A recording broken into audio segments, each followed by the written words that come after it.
You've landed inside Launch Street, the Business Innovation Podcast, where we interview top innovators out there shaking things up so you can innovate, differentiate, and get further faster. Since you're here, we know you're the type of person that recognizes the importance of unlocking your innovation advantage so you can compete and win.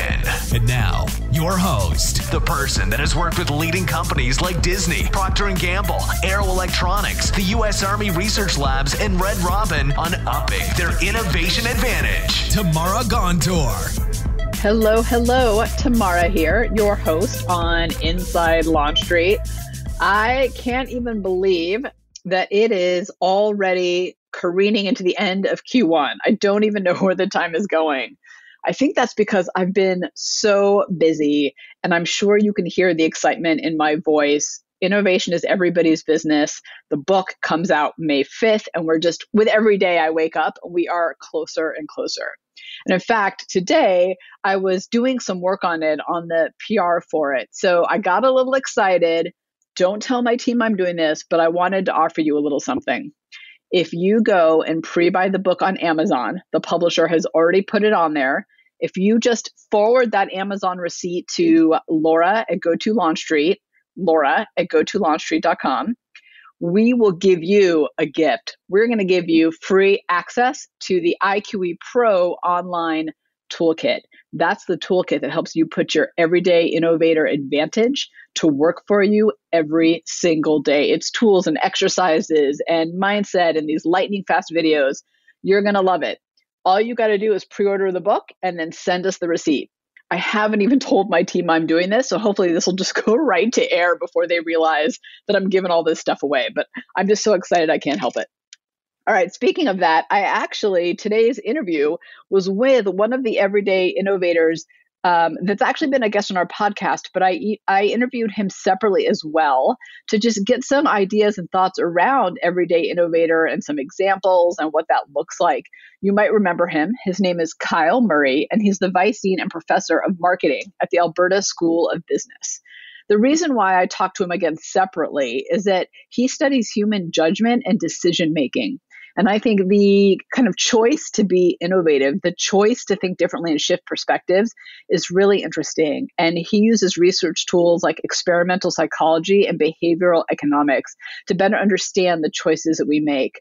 I think this topic is going to give us all some real insight in what it takes to be an everyday innovator. So here we go. Kyle, thank you so much for being here. I'm looking forward to kind of digging into this conversation. Oh, my pleasure. Happy to be here. So I've interviewed for the podcast, so I kind of know some stuff, but were there something in specific that you thought, oh, this would be a great case study for a book or for something, whatever? You know, I think we talked about it, a lot of them last time on the podcast. So, you know, from Crystal Pepsi to the Edsel, with a few others in between. I think those are the kinds of things that I've looked at in some detail. So let's talk a little bit more about Edsel, because we didn't talk as much about that on the podcast. We focused on Crystal Pepsi. Yeah, I mean, and that's the one that I've spent the most time on. Yeah, but that's a good one. Yeah, kind of as a similar example. I've talked about the Edsel before as well. It was a little different because it was more, in a lot of ways, just ahead of its time. Tell me more. What do you mean by that? Well, it had things like a push button start that, really turned people off. Now's kind of become commonplace.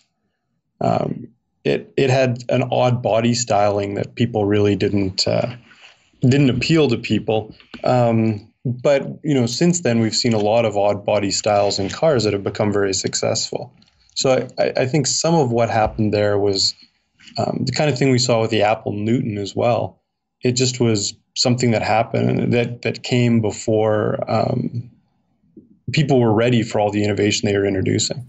Can I ask you a question on that? So, and you'll have to bear with me if some of my questions sound naive. I'm very intentionally trying not to assume anything when I do these interviews. And again, I don't have the specifics that I do last time for a reason, because I kind of want to see where things take me in these talks. But when you say ahead of its time, and we're talking about the push button and the kind of odd body styling, why does that happen? Like, how do you miss the mark between so far out and where we are today? Because there's a big gap between, and we've seen it multiple times with products, really. And then, 5 years later, the same thing comes out and people love it. So how does that even happen? I mean, do you just have some people who are too far ahead? Yeah, I mean, I think basically that's it. I think there's, this is the art of innovation, especially when it comes to design type features. But really, it's about kind of understanding how far you can push the market to get people excited without pushing it so far that it starts to turn them off.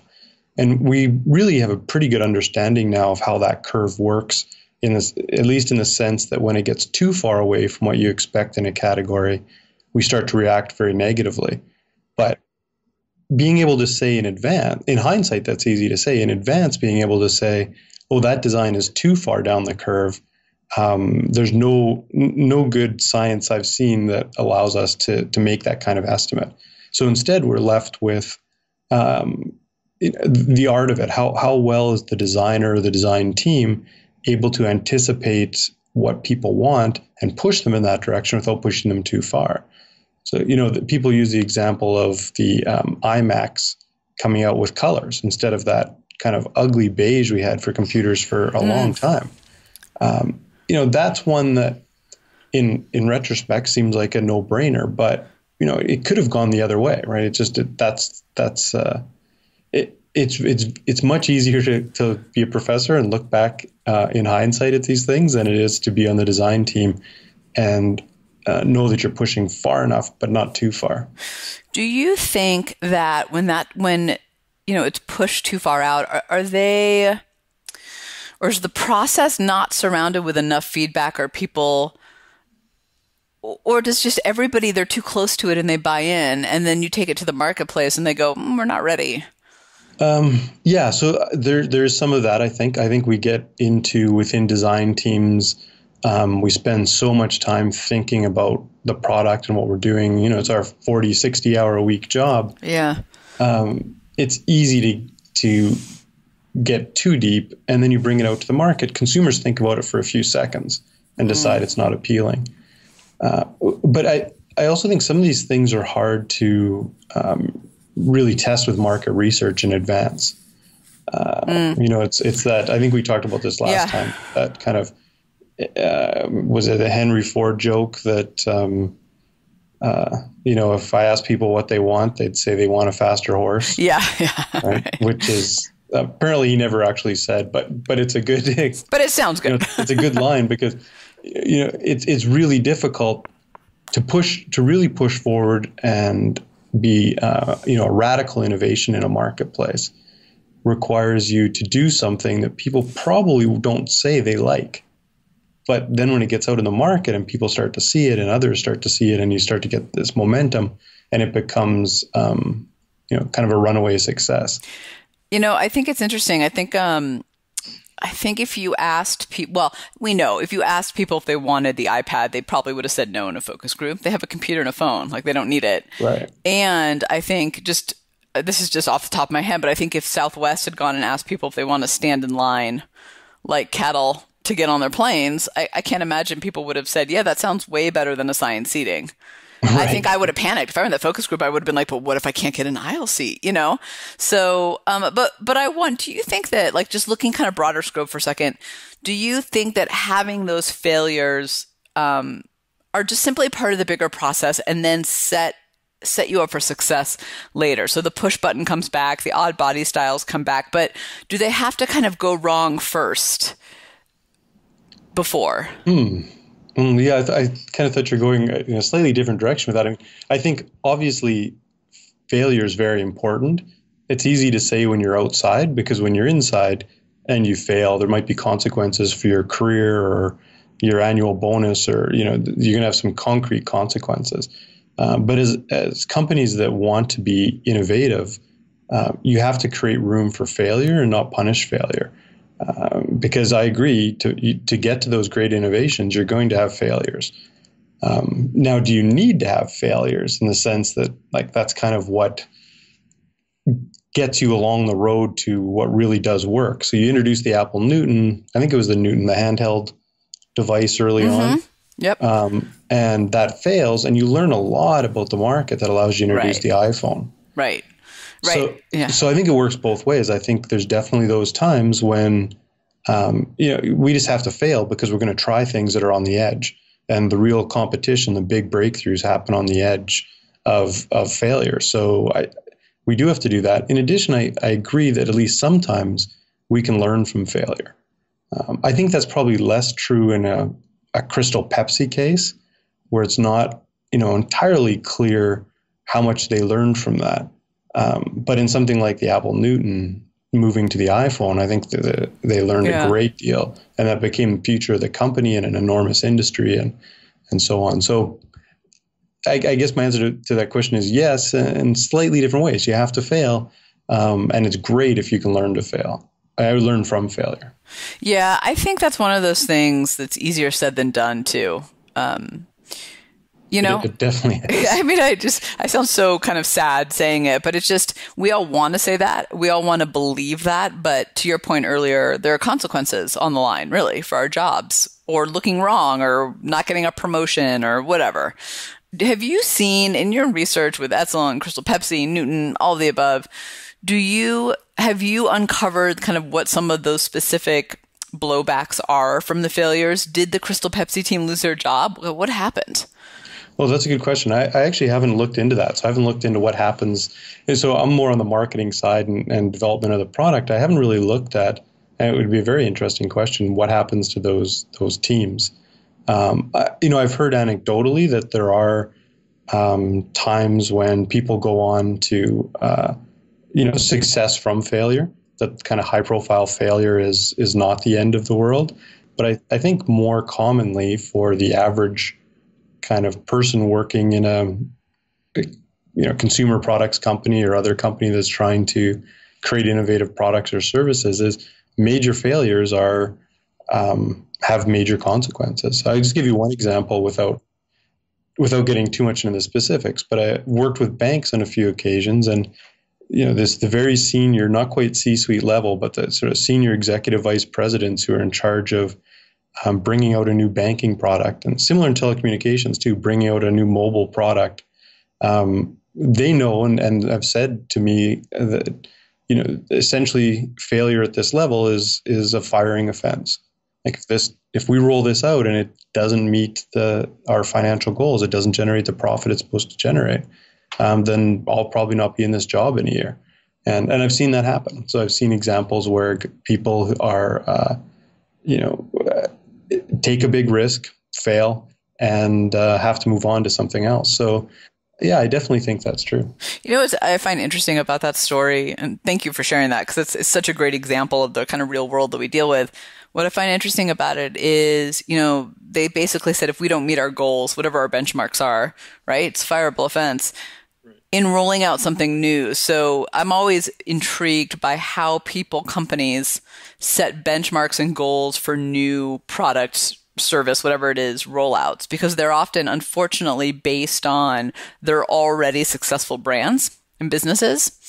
And then they almost set themselves up to failure, even though had they thought differently about not the product, but the benchmarks, and gave it more time, they actually would have seen the success over time they were looking for. I mean, Seinfeld was not a success overnight. We kind of forget things take time.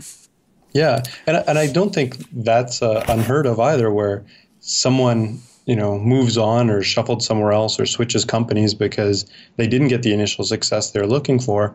But they stick with it, and over time it becomes a very successful product. And I think, if we did go back in banking and telecommunications and some of these other old school industries that are trying very hard to innovate, we would find many examples of that sort of, we tried, it wasn't a home run, that person got moved on, we stuck with it, and now it's one of our important products. Yeah. I want to go back to Edsel for a second. So what happened? Did they pull it? Did they adjust?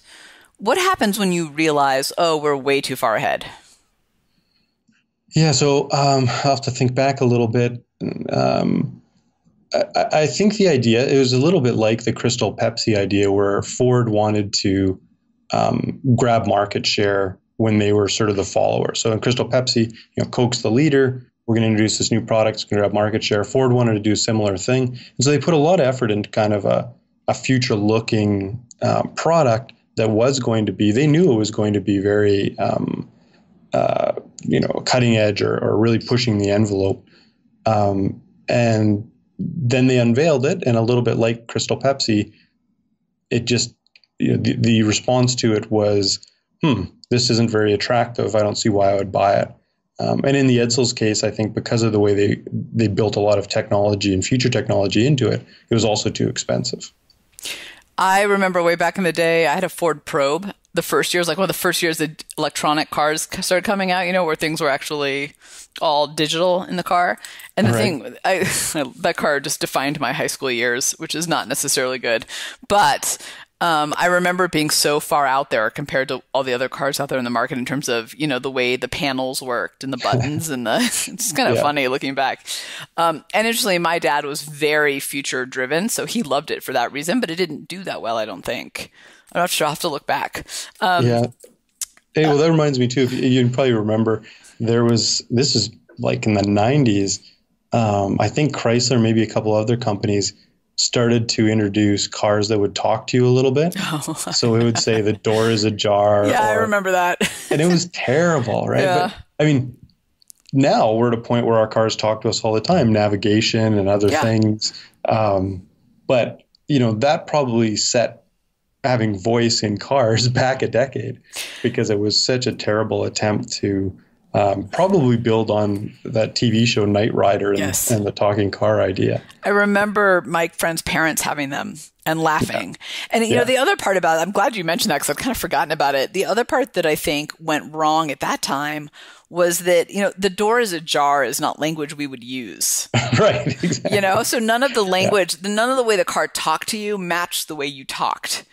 And so it was a very computery, robotic voice. Yeah, it was very weird. Voice saying a door is ajar was ridiculous. Right. And I remember being like, I don't understand what ajar means.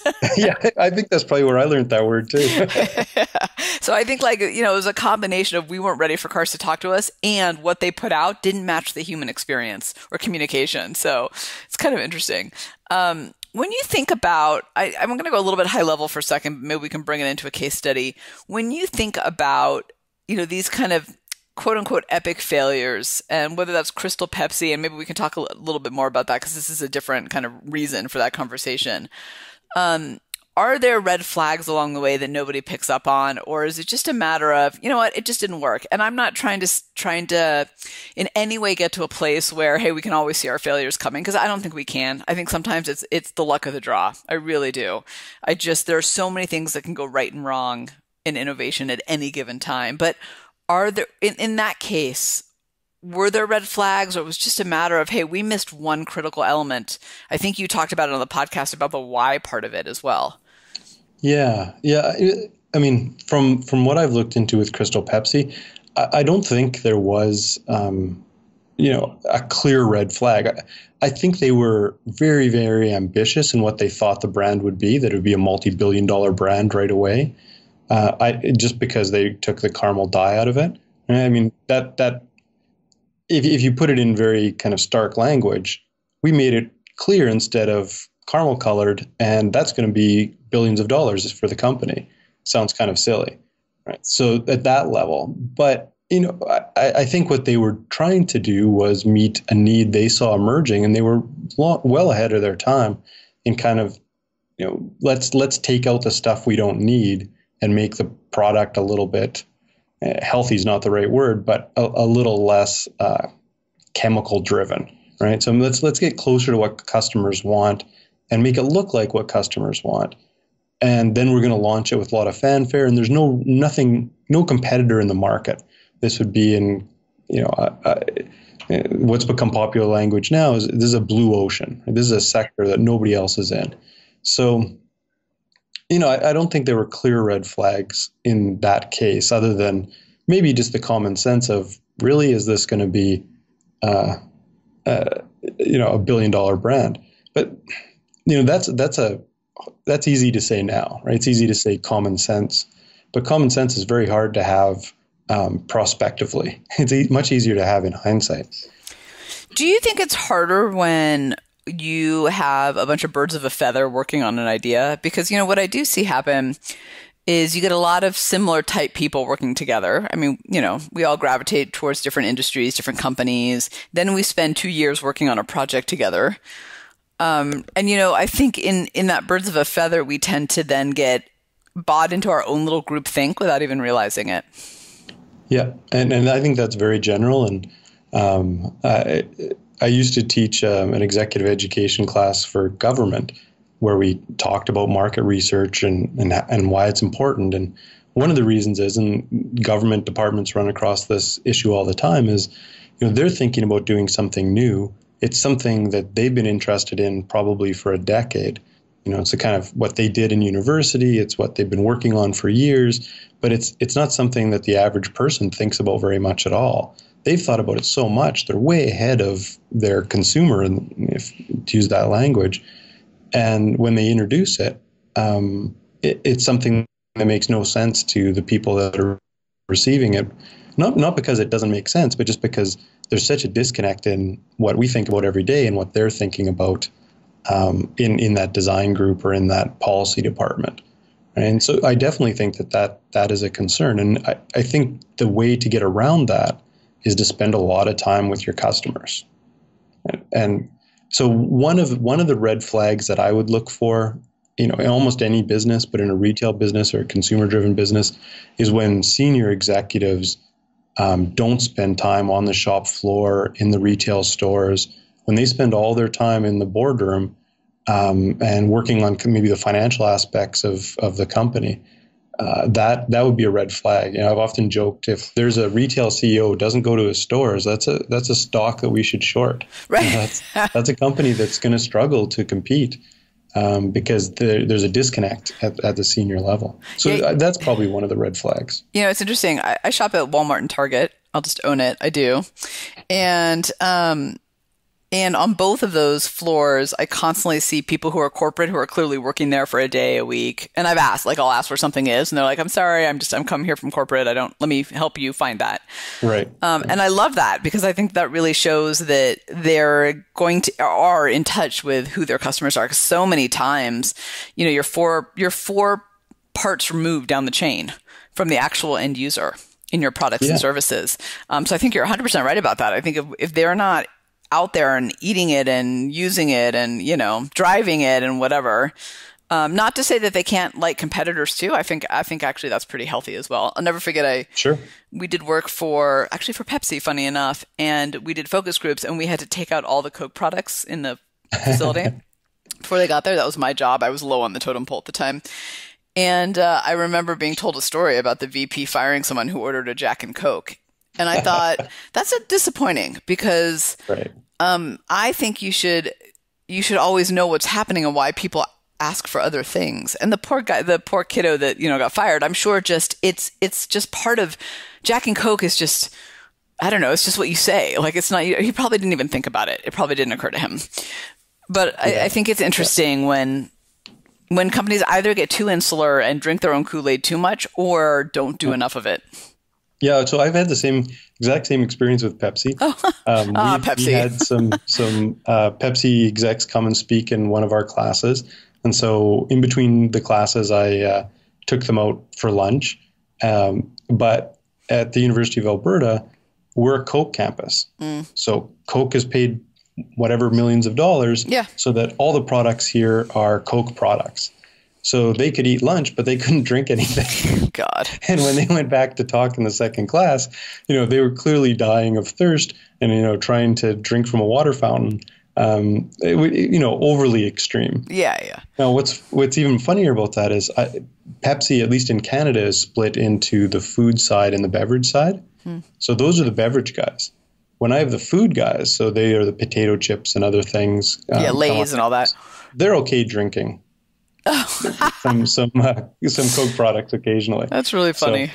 So, they would choose Pepsi if they could, but if it's a Coke campus, they'll drink some Coke. So, I completely agree. Poor Pepsi. I'm a big believer that I want the people who work for me to love what we do and the products and services that we provide.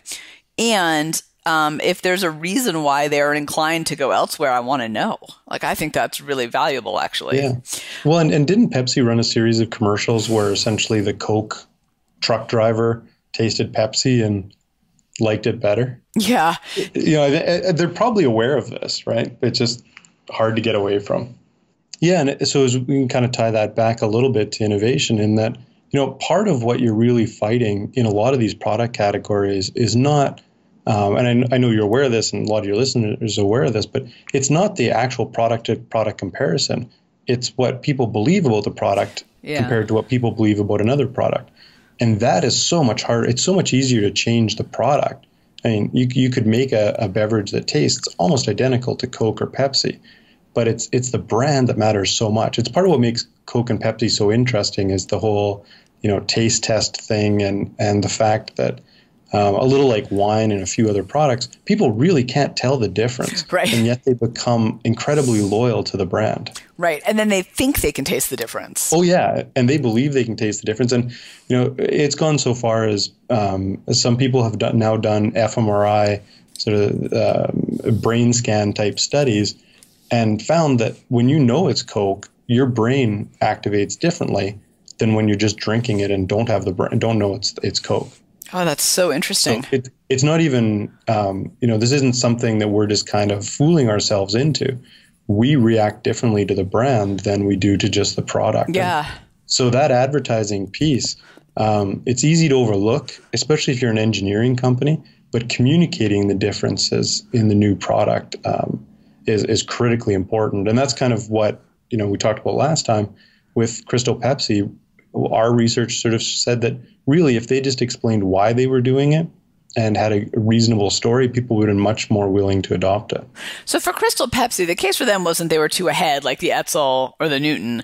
The case for them is they missed the mark on giving consumers a reason why. Right. Yeah, I think it was both. I mean, you could draw a parallel with the Edsel. So in the Pepsi's case, they were a little ahead in kind of starting to take out things like dyes from a product that weren't necessary for the taste, for example.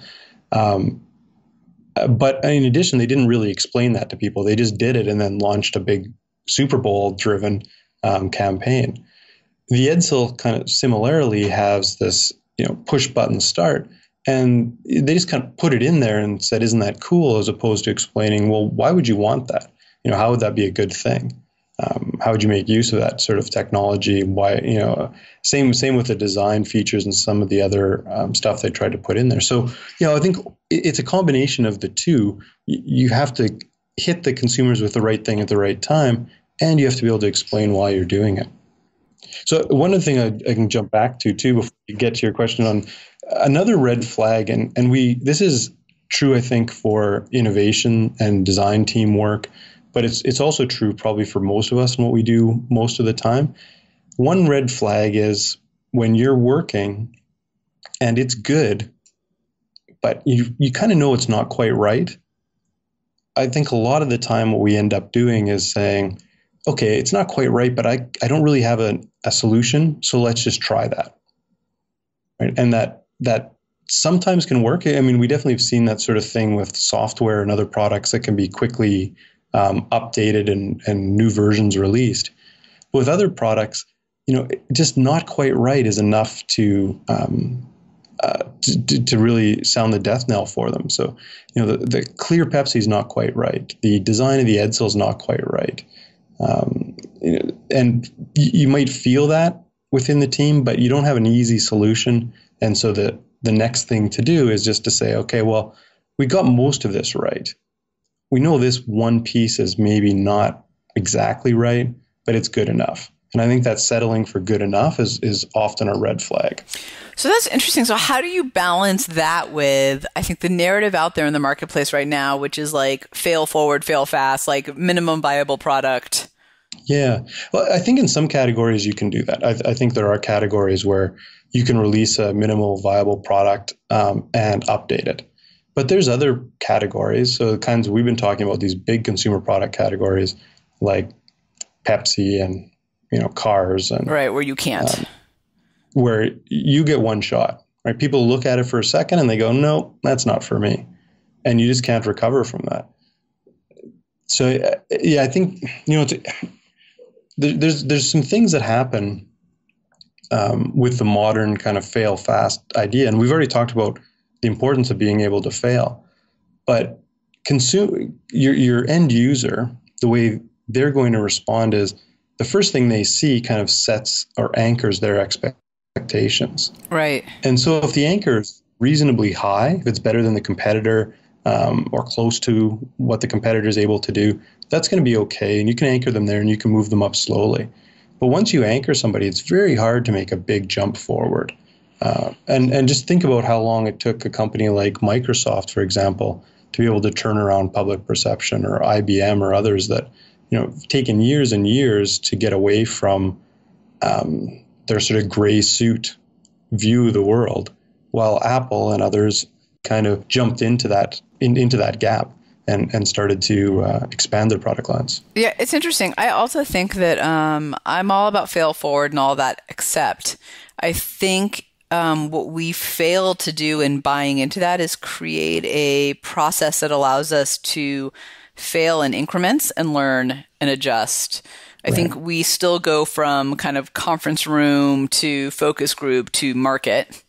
Right. And miss all this in between that could have allowed us to optimize and not settle for good enough when we got there, and do it in ways that interacted with the consumer, the customer. I'm not saying to leave them out. I just think we launch and then we fail because we didn't experiment along the way.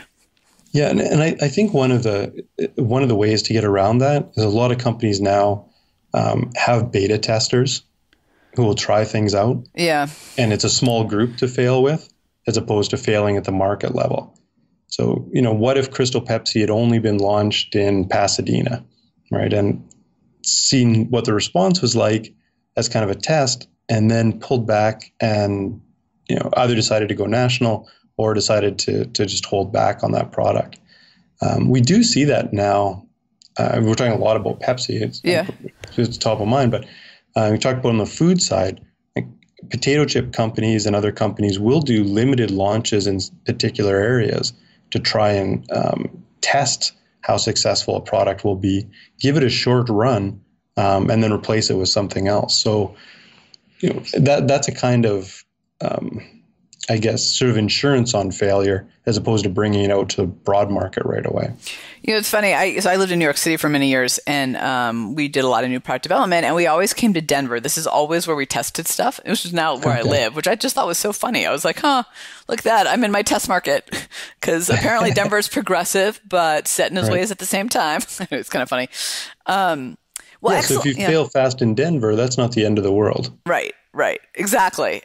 So I love that model when people do it, but I think we tend to, kind of what we were saying earlier, we get overly excited about it. We think, yep, this is it. And then we launch and we miss all of that in between that could have helped us get to a better product. And I mean, again, it's easy to talk about this in theory, but in practice, there's a lot of other pressures. You want to get to the market as fast as you can. You want to get there before your competitors do. I mean, if we look at the mobile phone market, Samsung and some of the Chinese manufacturers and Apple, and it's just constant high pressure innovation. If you bring a product to market that I guess in the extreme, it kind of semi-explodes and catches on fire, that sets you back a ways, right? So it sets Samsung lost a lot of market share globally as a result of the 7 that was exploding. And that was really them trying to push as fast as they can into more battery storage and power. So, it's that fine line, right? I mean, you want to get there before your competitors do, but you don't want to get there so fast that the product fails on a large scale. Yeah, that's very true. And I think some part of that is also how you position it to your customers. So I'm just going to use Apple's, and nothing blew up, but they have glitches every time they put out a new phone. That's true. But we still we're like, that's okay. Like, we get annoyed, but we're like, that's okay. I'm still waiting in line for the next phone. It's this funny thing about what your relationship is with your customer too, that I think allows you to have mistakes or not. Now, blowing up is a little different. Right. That's kind of bigger, but in that kind of area of like, hey, we make mistakes because we're pushing too fast. Apple does it every single time. We expect it. That's right at the edge. Yeah, and so, again, that comes back to the brand power. I think you have a lot more opportunity with a very strong brand, or if you prefer kind of customer relationship, the relationship between the brand and the customer is very strong. Kind of from a technical perspective, one of the reasons you want a strong brand and a strong relationship with your customers is when you have that strong brand or relationship, they tend to tolerate failure and accommodate you a little bit more. When the relationship is weak, you're much more likely to just jump ship. And I mean, that's drawn, that kind of the background for that idea is drawn right from interpersonal relationship kind of a theory, which is, if you're I use the example of the first date, right? If you're on a first date, the bar is much higher than when you've been married for 30 years in terms of what you can say and not say, and, how well groomed you are and all the other things. So, yeah, if you can get to that place as a brand where you're in that 30-year relationship, you're going to get a lot of tolerance, a lot of opportunity to make mistakes. That's a great way to put it. Yeah, if you're just dating, you can't get away with that. Yeah, I hadn't really thought about it. I mean, I understand that conceptually, but I hadn't really thought about it in the terms of, it's like a relationship, right? Your friends who you've known forever screw up, and you let it go. Someone who you barely know does the same thing, and you're like, they're out of my life. That's right. That's right. Or, you give them a strange look and kind of back away. Right? Yeah. That's exactly it. And we talked about some of those things last time. Like, I think I had the example then of the chickpea cookie dough. And you had the great example of, I think it was vinegar in a sports drink. The vinegar drinks. Similar, right? Yeah. And if you have a relationship, I mean, sometimes it can be a relationship with the product itself. So you like vinegar and you understand the health benefits and why it works in the drink, or you like chickpeas and you know what chickpeas are going to taste like, even if we're saying it's cookie dough. Right, then you're going to be okay. Where you're going to run into trouble is for that person who has no idea. They're just sort of at the shelf and they see vinegar, and that just breaks they just kind of make that face and back away. Right. And you never have a chance to introduce them to the product. Right. Well, Kyle, this has been awesome. I know we're almost out of time, so that was perfect. Thank you. The little section in the beginning, especially when we were talking about being too ahead of the game, I think is really interesting from an innovation perspective, because we're always pushing. And, sometimes we forget that you can push too far. Kind of related to one of the things we talked about last time, which is, we're always thinking about innovating as quickly as we can to satisfy consumer needs. But consumers today are really overwhelmed with innovation. There's so much of it. And sometimes, spending time building that relationship and going a little slower, like if you want to use that analogy in the first few dates, is the right way to get to the longer term relationship, as opposed to just kind of overwhelming people with a full on extroverted personality right from the hello. I'll remember that. Well, Kyle, this was great. Thank you. You bet. Thanks for hanging with us on Inside Launch Street. If you know someone that is truly ready to unlock their innovation advantage, have them join you on Launch Street. Discover your innovation advantage. Build a team of high-performing innovators and ignite ideas and solutions that create massive impact. GOTO, launchstreet.com. Remember, innovators, if you don't take the leap, somebody else will.